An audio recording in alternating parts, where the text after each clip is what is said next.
Hola, buenas tardes. Hoy les venimos a hablar sobre secuenciación de Sanger automatizada. Mi grupo está conformado por Camila Gudelo, Daniel Mayama, Patricia Guerrero y quien les habla, Manuela Velázquez. El orden de nuestra exposición primero va a ser una introducción acerca de nuestro caso y la importancia que tiene este.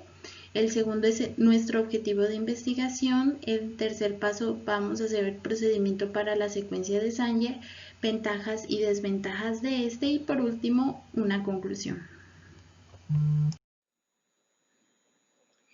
Con el fin de explicar y ejemplificar el tema de la secuenciación de Sanger, hemos aplicado este método en un caso de estudio, en el cual una empresa vallecaucana buscó implementar un método que permita la identificación de bacterias multiresistentes a antibióticos. Un antibiótico es un fármaco que evita el crecimiento de colonias bacterianas que generan enfermedades infecciosas en organismos vivos como animales y seres humanos. Un ejemplo de ello es Staphylococcus aureus, el cual es una bacteria que produce neumonía e infecciones en el torrente sanguíneo. Ha presentado resistencia a medicamentos como la meticilina. ¿Por qué es importante el estudio de esta problemática? Cuando estas bacterias presentan resistencia a los actuales tratamientos farmacéuticos, aumentan la incidencia de enfermedades en organismos vivos en el cual son huéspedes, lo cual genera efectos perjudiciales que deterioran su salud e incluso generan la muerte. Además, en el área farmacéutica, esta problemática genera pérdidas millonarias, puesto que se necesita implementar nuevas alternativas para controlar las enfermedades que producen estas bacterias en los organismos y en la sociedad en general. ¿Qué método de identificación se va a usar para identificar las bacterias multiresistentes? Para ello, se hará uso del método de la secuenciación de Sanger.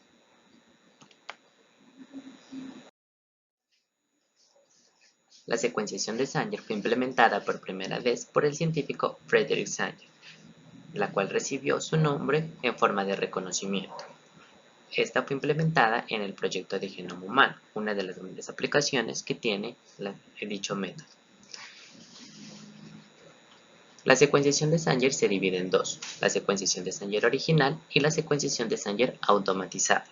Entre las características, la primera posee que podía secuenciar regiones de entre 230 a 250 pares de bases, mientras que la secuenciación de Sanger automatizada permite la secuenciación de regiones de hasta 900 pares de bases. Para llevar a cabo el método, se necesita de los siguientes componentes. Una hebra del ácido nucleico que se va a secuenciar, la cual va a estar monocatenaria. Se emplea dideoxidonucleótidos, DNA polimerasa, cebador y nucleótidos trifosfato. Las funciones de cada uno de estos componentes se mencionará en la parte de metodología. Actualmente la técnica que se utiliza es la secuenciación de Sanger automatizada, puesto que requiere de un menor tiempo para realizar el proceso, menos pasos y se obtienen resultados más eficientes. Para la resolución del caso de estudio se implementará la secuenciación de Sanger automatizada.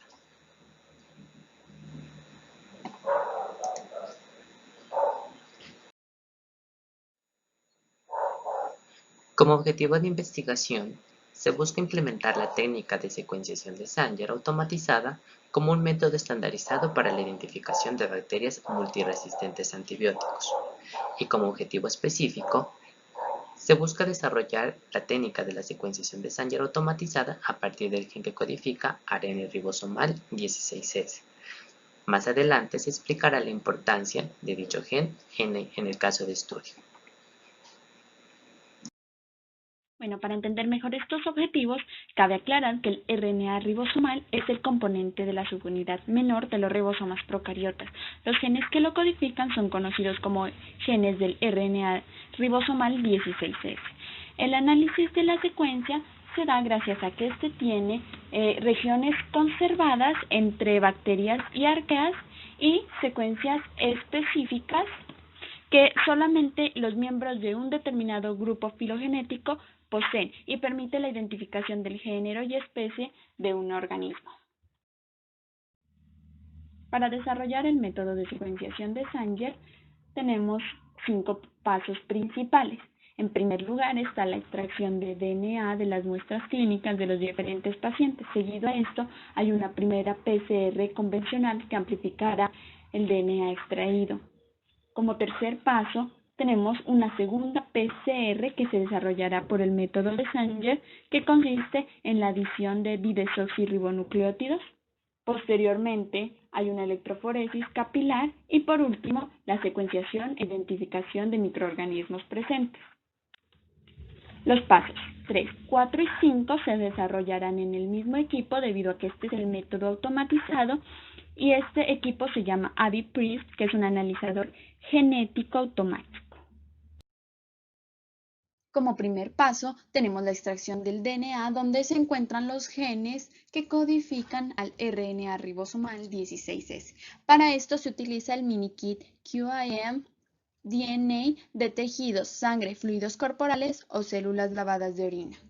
Después de agregar la mezcla al tubo que viene en el kit, tenemos la suspensión en el buffer Inhibitex, el cual tiene como función la eliminación de los inhibidores de PCR, que son los cationes divalentes y las proteínas. No es necesaria una homogeneización mecánica, ya que los tejidos se lisan enzimáticamente y se realiza una digestión de proteínas. La purificación de ácidos nucleicos se basa en el uso de las membranas de sílice que permiten los lavados y posteriormente la elución. El procedimiento de columna de centrifugado reduce el tiempo de preparación a 20 minutos. Las muestras después de extraídas se pueden almacenar a 4 grados.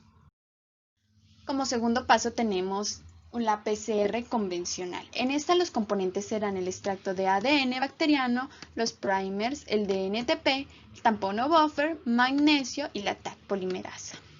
Este proceso consta de 3 partes. El primero, la desnaturalización, que se realiza a 95 grados, donde se separan las cadenas de ADN. El segundo, la alineación a 50 grados, en el cual el primer puede unirse a la cadena.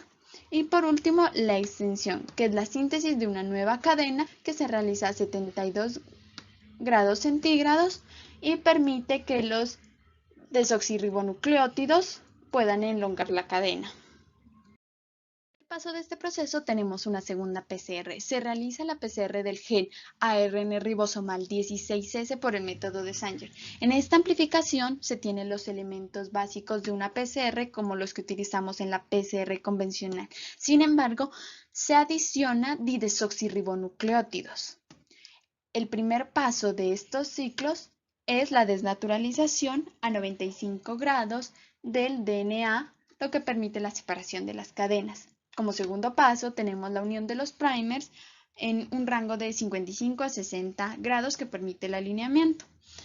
Y la diferencia radica en el tercer paso, que se realiza a 72 grados. En este paso, además de tener los desoxirribonucleótidos normales que permiten la elongación de la cadena, vamos a tener didesoxirribonucleótidos, los cuales tienen la función de la terminación de la cadena en el lugar donde son añadidos.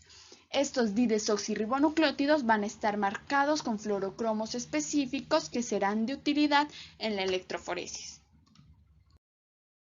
La única diferencia entre un desoxirribonucleótido y un didesoxirribonucleótido es la carencia de este último del grupo OH en el carbono 3'. Este OH interviene junto al fosfato del carbono 5' en la formación de los enlaces fosfodiéster que permiten la elongación de las cadenas de ADN. Sin esta, la terminación se produce en el lugar donde ya no hay OHs disponibles, que es lo que generan los didesoxirribonucleótidos. La incorporación al azar de un didesoxirribonucleótido, como en este caso didesoxiguanosina trifosfato, en competición al desoxirribonucleótido correspondiente, implica la formación de una mezcla de cadenas de distintas longitudes, todas ellas iniciando en el extremo 5' y acabando en las diferentes posiciones donde el DDNTP pudo incorporarse. Como ya explicó mi compañera anteriormente, tenemos a los DDNTPs marcados con fluorocromos. Vamos a tener 4 colores diferentes para cada fluorocromo dependiendo del nucleótido. En este caso tenemos a la citosina de un color azul, la guanina de un color amarillo, la timina de un color rojo y la adenina de un color verde. Después, las cadenas con DDNTP fluorescentes se separan por tamaño mediante electroforesis capilar. Las muestras de ADN se van a cargar en un extremo y se va a aplicar una corriente eléctrica. El ADN, al estar cargado negativamente, los oligonucleótidos serán empujados hacia el electrodo positivo. Y la velocidad con la que se moverán está determinada por el tamaño. Cuanto más pequeño es un fragmento, en este caso es este, menos fricción experimentará al moverse a través del gel y más rápido se moverá. Como resultado, los oligonucleótidos se ordenarán de menor a mayor, leyéndolos de 5' a 3'. Al tener nosotros estos DDNTPs marcados con fluorocromo, hará que al fluorecer a diferente longitud de onda, el sistema óptico de un equipo identifique directamente en un gráfico las señales. Esto se da gracias a que un láser emite una luz y excita a los fluorocromos. Esta señal de fluorescencia emitida se digitaliza y es captada por detectores que una computadora analiza y descifra. Y puede observarse un electroferograma, en este caso es este, y en la vida real se evidencian de esta manera, en la cual se representa cada base con picos de intensidad de luz acorde con el color del fluorocromo. Una vez obtenida la secuencia de interés, es indispensable compararla con las secuencias disponibles en las diferentes bases de datos, los cuales usan distintos algoritmos de búsqueda, siendo el más utilizado BLAST, que es un banco de secuencias. De esta manera, se verifica si se logró secuenciar el fragmento que se esperaba y además permite identificar el género y la especie de la bacteria a estudiar y por consiguiente evidenciar las mutaciones.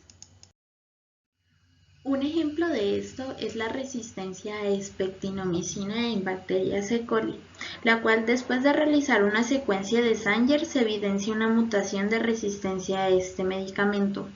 El análisis de la secuencia de ADN de estas regiones reveló que la resistencia a expectinomicina resulta de una transición de citosina-guanina a timina-adenina en la posición 1064 y 1066 en un gen de ARN16S.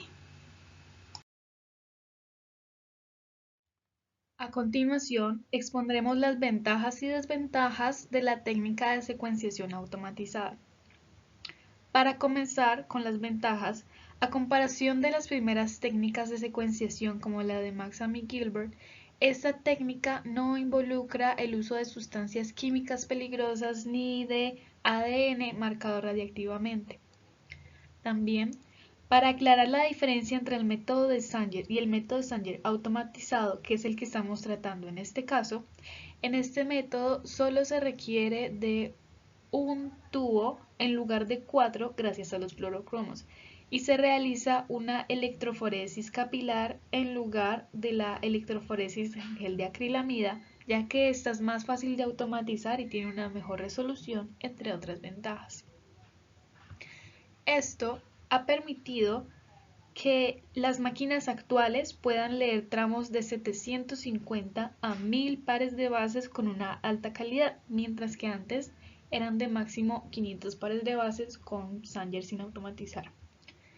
Ahora, la ventaja más importante respecto tanto a técnicas anteriores como a las posteriores es su alta precisión de casi el 100% y su baja tasa de error. Sin embargo, tiene una desventaja muy importante y es que su capacidad para realizar reacciones en paralelo es muy limitada, siendo capaz de manejar 95 a 384 muestras a la vez, cuando las nuevas técnicas de secuenciación NGS pueden analizar millones de muestras a la vez.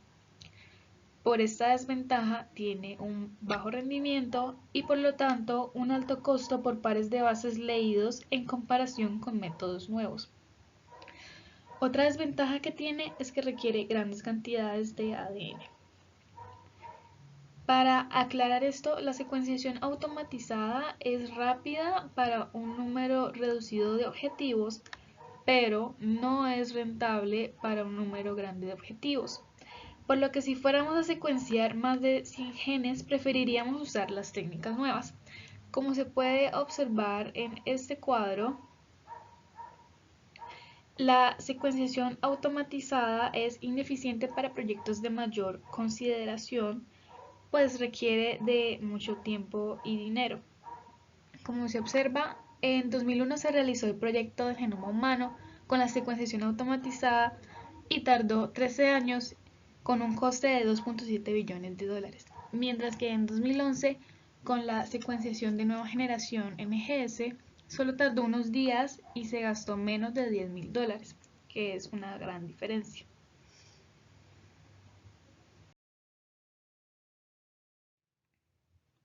En conclusión, la secuenciación de Sanger automatizada sigue siendo la técnica estándar de oro debido a su precisión de casi el 100%, ya que permite secuenciar una cantidad relativamente grande de ADN. La secuenciación automatizada es perfecta para experimentos a pequeña escala como secuenciación de genes individuales, secuenciación de pocas muestras a la vez, identificación microbiana mucho más rápida, análisis de fragmentos e incluso para confirmar las variantes de la secuencia identificada por la secuenciación de nueva generación NGS. Por esta razón, en nuestro caso se realiza identificación microbiana utilizando el gen de ARN16S amplificado como plantilla para la secuenciación, teniendo en cuenta que todos estos análisis se basan en la existencia de bases de datos con genomas previamente secuenciados para su comparación. Entonces, una vez que se completa la secuencia, utilizando un análisis comparativo, la secuencia del gen del ARN16S se compara con otras secuencias para distinguir las variaciones si es que las hay. Finalmente, estas son nuestras referencias, los libros, artículos y páginas web consultadas. Muchas